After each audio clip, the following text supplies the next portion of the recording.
The first time Eric Hayes ever saw him, David Hallenbach was running, if you could call it that, running in a halting, choppy-stepped, stumpy-legged shamble, slowing down to look back over his shoulder, stumbling forward, pausing to catch his breath, and lurching forward again.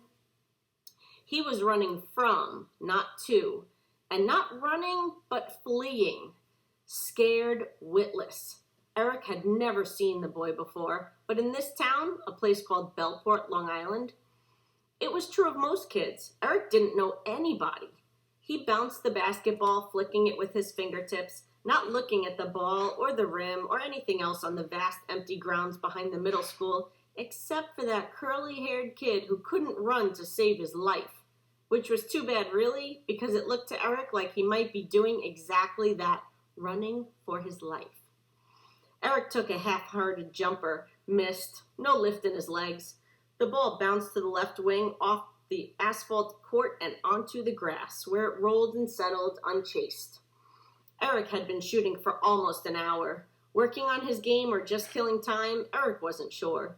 He was tired and hot and a little bored, or else he would have bounded after that ball like a pup, pounced on it after the first bounce, spun on spiny legs, and fired up a follow-up shot.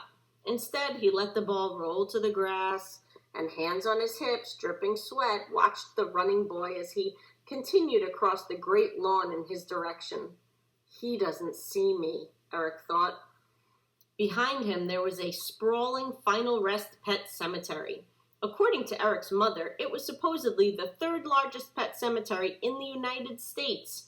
And it's not like Eric's mom was making that up just to make Eric feel better about the big move from Ohio to Long Island, because nobody is going to get all pumped up just because there's a big cemetery in your new hometown stuffed with dead cats and dogs and whatever else people want to bury. Were there pet lizards tucked into little felt-lined coffins? Vietnamese pot-bellied pigs? Parakeets? People were funny about pets, but burying them in a real cemetery, complete with engraved tombstones, that was a new one for Eric. A little excessive, he thought. As the boy drew closer, Eric could see that his shirt was torn, ripped along the side seam so that it flapped as he ran. And was that blood? There were dark red splotches on the boy's shirt and jeans. Crazy to wear those on a hot August afternoon. Maybe it was just paint. The whole scene didn't look right, that much was sure. No one seemed to be chasing after the boy. He had come from the far side of the school and now traveled up and around and across the back of it. The boy's eyes kept returning to that corner of the building, now 100 yards away. Nothing there. No monsters, no goblins, no ghosts, no thing at all.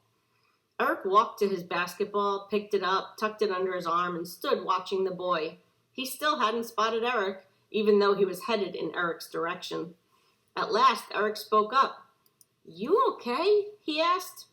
Eric's voice was soft, even gentle, but his words stopped the boy like a cannon shot to the chest.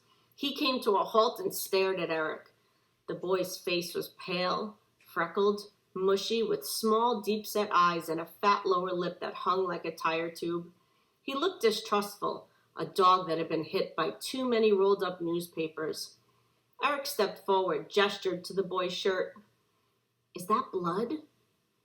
The boy's face was blank, unresponsive. He didn't seem to understand. "On your shirt," Eric pointed out. The boy looked down, and when his eyes again lifted to meet Eric's, they seemed distant and cheerless. There was a flash of something else there, just a fleeting something in the boy's eyes. Hatred. Hot, dark hatred. No, not blood," the boy said. There might have been a trace of a stutter in his voice, something in the way he paused over the bull consonant blend. Whatever it was, the red glop was splattered all over the boy's pants and shirt. Eric could see traces of it in the boy's hair. Then Eric smelled it, a familiar whiff, and he knew. Ketchup. The boy was covered in ketchup. Eric took another step. A look of panic filled the boy's eyes. He tensed, stepped back, swiveled his head again to check that far corner of the building. Then he took off without a word. He moved past Eric, beyond the court, through a gap in the fence, and into the cemetery. "Hey," Eric called after him, "I'm not—" But the ketchup boy was long gone. That is the end of chapter 1. You will have some questions to answer, and then Miss Hild will read you chapter 2 tomorrow. Bye, guys.